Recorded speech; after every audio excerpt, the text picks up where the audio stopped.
Mazhab tafwid batil. Kenapa kita katakan batil? Melazimkan bahwasanya Al-Qur'an ini ya bukanlah kitab hudan. Bukan kitab petunjuk. Kenapa? Karena zahirnya adalah butlan. Zahiruhu al-butlan. Ya, bahkan zahirnya adalah syirik menurut mereka. Karena menyatakan wajah Allah punya wajah itu kesyirikan.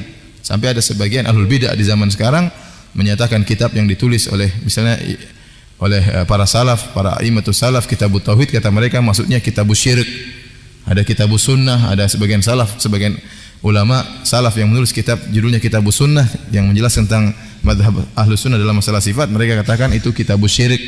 Ya, karena menurut mereka tatkala kita menetapkan wajah bagi Allah, kedua tangan bagi Allah Subhanahu wa taala, ini berarti kita melakukan kesyirikan, sehingga mereka menamakan kitab tauhid maksudnya kitab apa?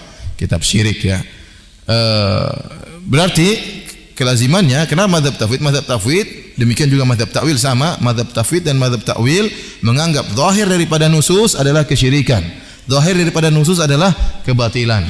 Padahal nas-nas yang berkaitan tentang asma wa sifat sangatlah banyak.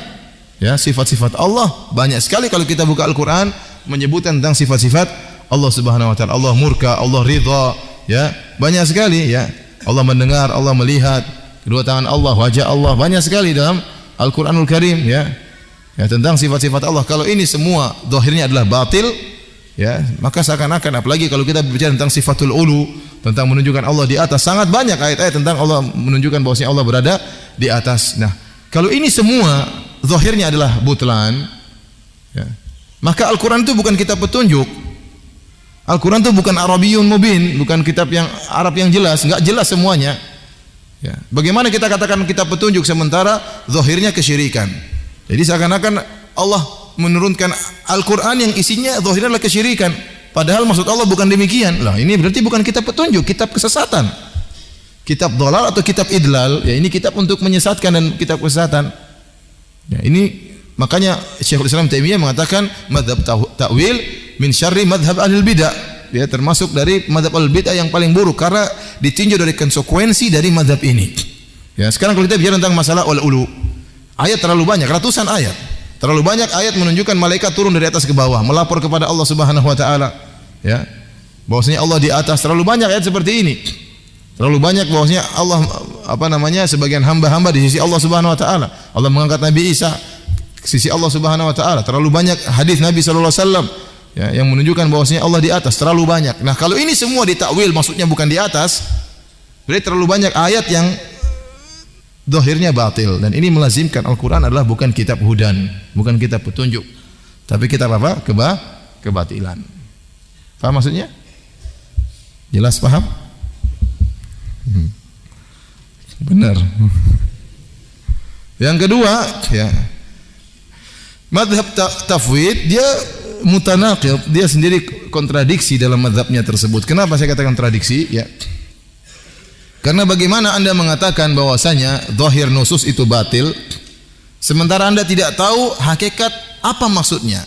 Sekarang saya tadi contohkan, tatkala Allah berfirman, ma mana'aka an tasjuda lima khalaqtu biyadayya, wahai iblis, apa yang menghalangimu untuk sujud kepada Adam yang aku ciptakan dengan kedua tanganku? Kalau kita mazhab Ahlus Sunnah tahu kedua tangan maksudnya jelas. Bagaimananya kita tidak tahu. Kalau takwil juga tahu, oh itu maksudnya kedua tangan, tapi maksud Allah bukan demikian. Takwilnya adalah kedua kekuatan atau kedua nikmat. Mazhab tafwid biyadayya artinya seperti apa? X. Apa maksudnya biyadayya? Enggak tahu maksudnya apa. Itu simbol-simbol saja. Jadi biyadayya seakan-akan apa? Simbol-simbol, isyarat-isyarat yang bukan dalam bahasa Arab. Karena kita tidak ketahui maknanya. Maka kita tanyakan sama dia yang bermazhab tafwid, perhatikan sini. Yang benar maksudnya apa biyadayya? Apa makna biyadayya dengan kedua tanganku? Maka orang-orang bermazhab tafwid akan mengatakan, kita enggak tahu maknanya. Maknanya yang tahu hanyalah siapa? Allah. Taib. Maknanya yang benar yang tahu hanya siapa? Allah. Terus kalau biyadayya benar atau salah? Itu pasti salah loh. Gimana kamu tahu salah? Kamu hanya bisa mengetahui kedua tangan itu maknanya salah kalau kamu tahu yang benar. Paham atau tidak? Sehingga kamu bisa bandingkan antara yang salah dengan yang benar, yang kamu katakan ini salah. Nah, kalau yang benar kamu tidak tahu, bagaimana kamu bisa memvonis ini salah? Paham maksudnya? Mau diulangi? Ada yang paham tapi matanya melotot. Saya ulangi ya. Anda mengatakan bahwasanya biyadaya maknanya x. Makna yang benar gimana? Allah alam, Allah yang lebih tahu. Nah, terus kalau saya artikan biyadaya dengan kedua tanganku, itu jelas salah maknanya. Loh, saya katakan Anda hanya bisa mengatakan itu salah kalau Anda tahu yang benar kayak apa. Kalau Anda nggak tahu yang benar yang kayak apa, maka Anda tidak boleh memvonis ini apa? Salah. Beda ahlu ta'wil mengatakan salah, dia nekat. Kenapa? Biyadaya kalau diartikan tangan salah. Kenapa? Yang benar kekuatan. Dia tahu yang benarnya menurut dia.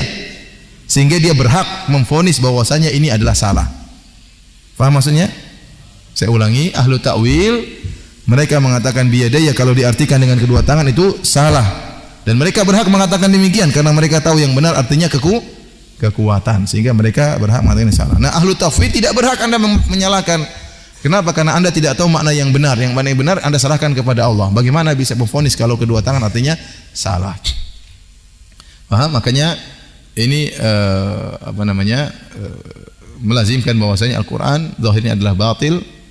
Kemudian tadi ya, sehingga seakan-akan Allah menurunkan ayat-ayat sifat dengan simbol-simbol dengan XXX yang tidak diketahui oleh hamba-hambanya. Padahal ya kalau tidak salah saya ingat sebuah buku, bukan karangan Abul Ma'ali Al-Juwaini tapi ayahnya Al-Juwaini ya, yang dia kembali kepada dia menyesali mazhab yang dia yakini tentang semua sifat. Kenapa? Dia renungkan Nabi SAW dulu waktu menyampaikan tentang ayat sifat yang hadir berbagai macam orang. Banyak orang Arab Badui juga, orang Arab Badui yang kurang beradab, yang kencing di masjid itu ngerti tentang ayat sifat. Padahal kencing di mana? Kencing di masjid lah.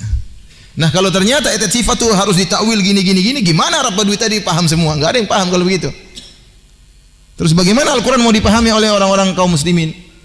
Sementara Nabi SAW waktu dalam kehidupannya sama sekali tidak pernah mengatakan, oh maksudnya begini, tidak pernah dalam sekalipun dalam hadis-hadisnya. Bahkan dalam hadis yang palsu pun tidak ada. Sementara yang mendengar tentang Islam ya dari orang-orang yang cerdas, para sahabat, bahkan sampai orang-orang Arab Badui, di antara mereka ada yang kencing di mana? Kencing di masjid ya. Itu pun paham tentang ayat-ayat sifat. Kenapa? Karena mereka meskipun Arab Badui tetap saja Arab. Ente meskipun kota bukan Arab. Ya. Mereka Badui tetapi mereka tetap Arab, sehingga mereka ngerti konsekuensi dari bahasa Arab. Sehingga tatkala dia merenungkan hal ini, dia mengatakan ini mazhab yang tidak benar kalau begini caranya. Maka seakan-akan tentang sifat-sifat Allah hanya orang-orang yang cerdas yang bisa memahami Islam. Padahal Islam dahulu turun bahkan kepada seluruh lapisan masyarakat, dari budak, dari Arab Badui, dari yang mana-mana semuanya paham.